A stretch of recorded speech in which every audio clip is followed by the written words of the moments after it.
اگر میری زوجہ گھر کام کرتی ہے، یہ بھی ضمناً آپ کو بتا دوں، بہنیں تو بڑی خوش ہوں گی، چھلانگیں لگائیں گی، عورت پر گھر کا کام کرنا واجب نہیں ہوتا، قضان، آپ اس پہ سختی نہیں کر سکتے، بلکہ اگر بچی ایسے گھر سے آئی ہے جہاں وہ پکا ہوا کھانا کھاتی تھی، خانسامہ وغیرہ تھا، اور اسے پکانا نہیں آتا، تو آپ کو پتا ہے شرعی مسئلہ کہ شوہر پہ اس کو پکا ہوا کھانا دینا واجب ہے، پکا ہوا کھانا۔ بیوی کے اوپر کپڑے دھونا، برتن دھونا، استری کرنا، بچے سنبھالنا کوئی واجب نہیں ہے، دودھ بھی پلانا ماں پر واجب نہیں ہوتا، ہاں اگر بچہ کسی اور ماں کا دودھ قبول نہ کرے تو الگ بات ہے، پھر اس کو پلانا واجب ہوگا، ورنہ ماں پہ دودھ تک پلانا بچے کو واجب نہیں ہوتا۔ یہ آپ نے دین کبھی سیکھا ہے؟ بیچاری ساری بہنیں ہماری چولہے کے سامنے کھڑی ہو کر 4-4 5-5 گھنٹے میں ڈشیں تیار کرتی ہیں، اور جب کھانا آپ کے سامنے لے کر آتے ہیں تو آپ لات مار کے کھانا پھینک دیتے ہیں، یہ بنا کے لائیے، نمک تیز ہے، بوٹی گلی نہیں، مرچیں تیز ہو گئی، کہاں ہے آج کل تیرا ذہن؟ ہاں انہیں بتاؤ کہاں ہے، پوری رپورٹ دو سارے دن کی، کہاں ہے ان کا ذہن؟ تمہیں استری شدہ کپڑے مل رہے ہیں، تمہارے بچے وہ سنبھال رہی ہے، تمہارے ہاتھ پاؤں تک وہ دبا رہی ہے، جب تم فریاد کرتے ہو اور فرمائش کرتے ہو چائے بن کر تمہارے سامنے آ جاتی ہے، وہ نوکر نہیں ہے ہماری، وہ اگر یہ کام کرتی ہے تو اس کا احسان ہے۔ ہم نے جب شریعت کو سیکھا تو ہم نے اپنے گھر میں یہ چیز واضح کر دی۔ میری بیٹی، میری ماشاءاللہ زوجہ بھی عالمہ ہے، اور پوری دنیا میں بہت سارے ممالک سے لوگ ان سے پڑھ رہے ہیں، سارے بچے میرے عالم مفتی بن رہے ہیں، بچی بھی میری وہ عالمہ بن رہی ہے، ہم نے تو گھر میں ایسا ماحول بنا دیا۔ لیکن اب آپ کہیں گے مفتی صاحب جب ہم بیوی کو کہہ دیں گے تو اس پہ واجب نہیں، وہ کہاں کام کرے گی؟ کرے گی۔ انہیں یاد دلائیں کہ بی بی فاطمہ رضی اللہ تعالیٰ عنہ پر بھی واجب نہیں تھا، لیکن گھر کا سارا کام خود ہی کرتی تھی وہ۔ لیکن اب میں جو آپ کو سمجھانا چاہ رہا ہوں، اگر ایک بیوی پہ کوئی چیز واجب نہیں تھی، اس میں کوتاہی ہوئی، کیا آپ کے لیے جائز ہے کہ آپ اس کے منہ پہ تھپڑ مارے، اسے ماں بہن کی گالیاں بکے کہ آپ کے کپڑے پہ استری کیوں نہیں کی؟ اگر وہ چائے بنانا بھول گئی تو کیا آپ کے لیے جائز تھا اس کو لات مارنا؟ اگر ہے تو لائیے شریعت کی دلیل پیش کریں، ورنہ میدان محشر میں گرفت کے لیے تیار رہیں۔ اللہ تعالیٰ نے ایک آزاد مخلوق کو آپ کے تابع کیا ہے، وہ غلام یہ کنیز نہیں تھی، آزاد مخلوق کو آپ کے تابع کیا ہے۔ اس کا کیا مطلب ہے؟ وہ آپ کی کوئی غلام یہ کنیز تو نہیں بن گئی کہ آپ جس طرح چاہیں اس کے ساتھ رویہ اختیار کریں۔ میدان محشر میں حساب کتاب ہوگا۔ میرے آقا نے اپنے آخری خطبوں میں اہم ترین باتیں کی، اسی سے اندازہ کر لیں کہ کتنی اہم بات ہے کہ سرکار نے ارشاد فرمایا، اللہ تعالیٰ نے تمہاری بیویوں کی شکل میں ایک کمزور مخلوق کو تمہارے تابع کیا ہے، میں تمہیں تمہاری بیویوں کے معاملے میں ہمیشہ تمہیں اللہ سے ڈراتا ہوں، تم اللہ سے ڈرتے رہنا، ان پر ظلم مت کرنا۔ حضرت عمر فاروق رضی اللہ تعالیٰ نے کہا سرکار کی بارگاہ میں حاضر ہو، یا رسول اللہ جب تک ہم مکے میں تھے ہماری عورتیں ہمارے سامنے بولنے کی ہمت نہیں کرتی تھی، لیکن جب ہم مدینے میں آئے تو یہاں انصار صحابہ جو مدنی تھے ان کی ازواج ان کو جواب دیتی ہیں، یعنی کوئی ہے بات تو کوئی بدتمیزی نہیں، بہر ادب میں رہ کر۔ تو کل میری زوجہ نے بھی مجھے جواب دیا، سرکار مسکرا دیے، اور آپ نے شاید فرمایا کہ عمر عورتیں ٹیڑھی پسلی سے پیدا کی گئی ہیں، اگر ان کو سیدھا کرنے کی کوشش کرو گے تو یہ ٹوٹ جائیں گی، ان کو ایسے استعمال کرو۔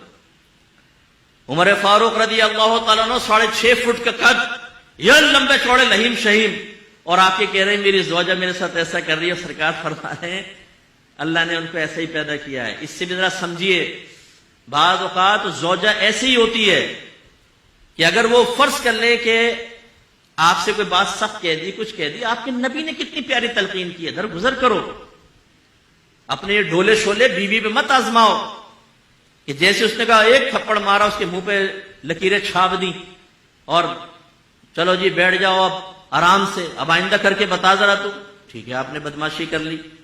لیکن یہ تو ایک فطری تقاضا ہوتا ہے، بعض اوقات انسان کی زبان سے کچھ نکل جاتا ہے۔ آپ کی بہن بھی اگر اپنے بہنوئی کے ساتھ کرے گی، فرض کر لیں، تو کیا آپ بہن کو گھر میں بلا کے تماچا اس کو بھی کھینچ کے ماریں گے کہ تو نے کیسے اپنے شوہر کے ساتھ کی؟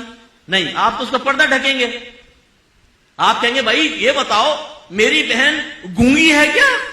تم ظلم کرتے رہو، وہ سہتی رہے، خاموش رہے، کچھ نہ کرے؟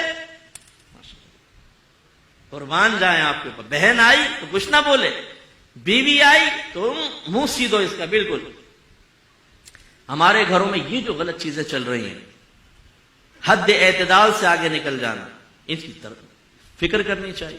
لیکن میں نے کہیں غلط اس کو رخ نہ لے جائیں تو میں ایک آپ کو سنا دیتا ہوں ایک بات بھی۔ ایک بھائی نے کہا کہ یار میری بیوی کام ہی نہیں کر رہی گھر کا. جب اس کو کہا کہ کام کرو تو اس نے سنا دیے 2-4 کلپ کہ ہم پہ تو واجب ہی نہیں ہے گھر کا کام کرنا. تو پھر اس کو یہ ترکیب بتائے گی کہ تم ایسا کرو کہ اپنی زوجہ سے کہو کہ ٹھیک ہے تم پہ واجب نہیں، بالکل نہ کرو، لیکن شریعت نے مجھے دوسری شادی کرنے کی اجازت دی ہے اور دوسری بیوی میں اسی شرط پہ لے کر آؤں گا کہ گھر کی کام کرے گی، تم بالکل نہ کرو.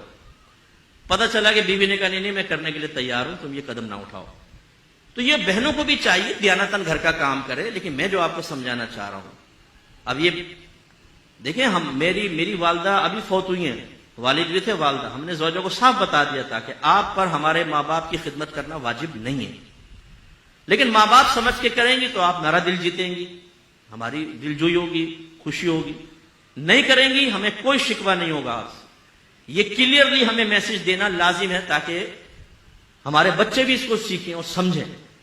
تو آج اگر ہماری زوجہ گھر میں کوئی کام کرتی ہیں، زیادہ کام کرتی ہے، ہم دسترخوان پہ بیٹھے ہوتے ہیں، بچوں سے کہتے ہیں اپنی والدہ کا شکریہ ادا کرو کہ انہوں نے 4 گھنٹے چولہے کے سامنے کھڑے ہو کر تمہارے لیے کھانا بنایا، تمہارے کپڑے دھوئے ہیں، ہر چیز پہ شکریہ ادا کرتے ہیں، اس کی عادت بناتے ہیں تاکہ قدر و قیمت رہے. تو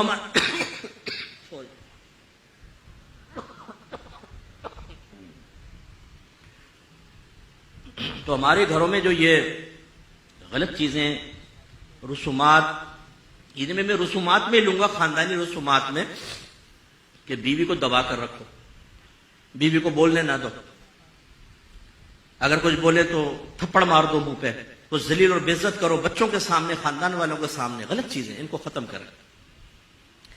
اسی طریقے سے میری بہنوں سے میری گزارش کہ اللہ تعالیٰ نے شوہر کا بہت حق رکھا ہے. بعض بچیاں ایک ایسے گھر سے تعلق رکھتی ہیں جس میں وہ دیکھتی ہیں کہ ہر دفعہ امی ابو کو دبا لیتی ہیں، اور ابا جان جو ہیں وہ عزت بچاؤ مہم پر ساری زندگی چلتے رہے، عزت بچاؤ مہم، عزت بچاؤ مہم. وہ بیچارے بدتمیزی کر رہے بیویوں، کہتے ہیں چھوڑو یار، خاموشی سے نکل گئے. وہ بیٹی جب یہ کرتی ہے آبزرو، تو اس کا ذہن بن جاتا ہے کہ مجھے بھی ایسا کرنا ہے. نتیجہ نکلتا ہے جب وہ دوسرے گھر میں جاتی ہے تو تربیتیں کامل نہ ہونے کی بنا پہ اس گھر کو جہنم بنا دیتی ہے بسا اوقات. یہ یاد رکھیں، ہمارے گھر کو بچیاں ایسی سن رہی ہیں، نبی کریم صلی اللہ علیہ وسلم نے شوہر کا بڑا حق بیان فرمایا. ایک بچی شادی نہیں کر رہی تھی، اس کے گھر والے اسے نبی کریم صلی اللہ علیہ وسلم کے پاس لائے. یا رسول اللہ یہ شادی نہیں کرتی. سرکار نے فرمایا تم کیوں شادی نہیں کرتی؟ اس نے سرکار کی زبان اقدس سے ہی نکلوانا چاہا، وہ جانتی ہوگی. تو اس نے کہا رسول اللہ آپ بتائیں کہ شوہر کا بیوی پر کیا حق ہے؟ تو رحمت کونین صلی اللہ علیہ وسلم نے ارشاد فرمایا کہ شوہر کا بیوی پر یہ حق ہے کہ اگر اس کا پورا جسم خون اور پیپ سے بھرا ہو اور عورت اپنی زبان سے چاٹ کر اس کے بدن کو صاف کر دے تب بھی اس کا حق ادا نہیں کر سکتی. مراد کیا ہے؟ یہ معاذ اللہ یہ نہیں کہ کوئی حقیقت ایسا، مراد کیا ہے؟ یہ قابل نفرت کام ہے. یعنی عورت شوہر کا حق اسی وقت ادا کر سکتی ہے جب اس کی طرف سے آنے والی تلخیوں، کمیوں کے اوپر صبر کرے اور اللہ کی رضا کے لیے اس کا گزارا ساتھ دیتی رہے. اتنا حق رکھا ہے. اور ایک روایت میں فرمایا کہ اگر میں مخلوق کو سجدہ کرنے کا حکم دیتا تو بیویوں کو حکم دیتا کہ اپنے شوہروں کو سجدہ کریں، لیکن سجدہ تو صرف اللہ کے لیے ہی جائز ہے. اس سے ہماری وہ بہنیں ذرا درس حاصل کریں جو شوہر کو آنکھوں میں آنکھیں ڈال کے گفتگو کرتی ہیں، بعض اوقات تو گریبان پکڑ لیتی ہیں، ماں بہن کی گالیاں بکتی ہیں. ہمارے پاس تو کیسز آتے رہتے ہیں اس طرح کے بے شمار. وہ ایک بہن نے روتے ہوئے کہا مفتی صاحب میرے شوہر نے مجھے مارا پیٹا، گالیاں بکیں. تو میں چونکہ تجربہ کار ہوں ان چیزوں کا، تھوڑا سا تجربہ کار سے مراد لوگوں کے مسائل سننے کے اعتبار سے، یہ نہیں کہ گھر میں کوئی تجربے کر رہا ہوں. تو میں نے ان خاتون سے کہا کہ آپ پہلے تو رونا بند کریں، پھر مجھے سچ سچ بتائیے گا آپ نے کیا کیا تھا. کہنے کہ میں نے بھی گریبان پکڑ کے کھینچا تھا اور گالیاں کڈی سی. لو جی بھیا آپ نے کیا کیا؟ یہ تو یہ ہمارے یہاں چل رہا ہے. ایک مخصوص کمیونٹی ہے ہمارے ملک میں، اس سے تعلق رکھنے والی ایک بچی تھی. اس نے اپنا بتایا کہ میں نے شوہر کو زمین پہ پٹک دیا اور چھری اس کی گردن پہ رکھ دی، اور میں نے کہا دے 3 طلاق. اس نے 3 طلاقیں دے دی. مفتی صاحب ہو گئی 3 طلاقیں. اب بھولے پن کی انتہا دیکھیں آپ، اور اس کی شیرنی کی بہادری دیکھیں آپ. اب یہ لڑکی کیسے سے بہادر بن گئی؟ اپنی ماں کو دیکھا ہوگا، اپنی خالہ کو دیکھا ہوگا کہ ہر ایک نے لمبے ناخن رکھ کے منہ کے شوہر کے منہوں کو چھیلا ہے اور کچلا ہے، تو وہ بھی اس میں پڑ گئی. تو اس کا مطلب یہ ہوا کہ ڈس بیلنسی جو ہے وہ جانبین سے ہے اور بڑوں کی طرف سے بھی ہے، اور ان سب کا نتیجہ اور معال وہی ہوگا جو میں نے ابتدا کی، علم دین سے دوری، شریعت سے دوری۔ ہمیں پتہ ہی نہیں کیا کرنا ہے، کیا نہیں کرنا، کیسے کرنا ہے، کیسے نہیں کرنا۔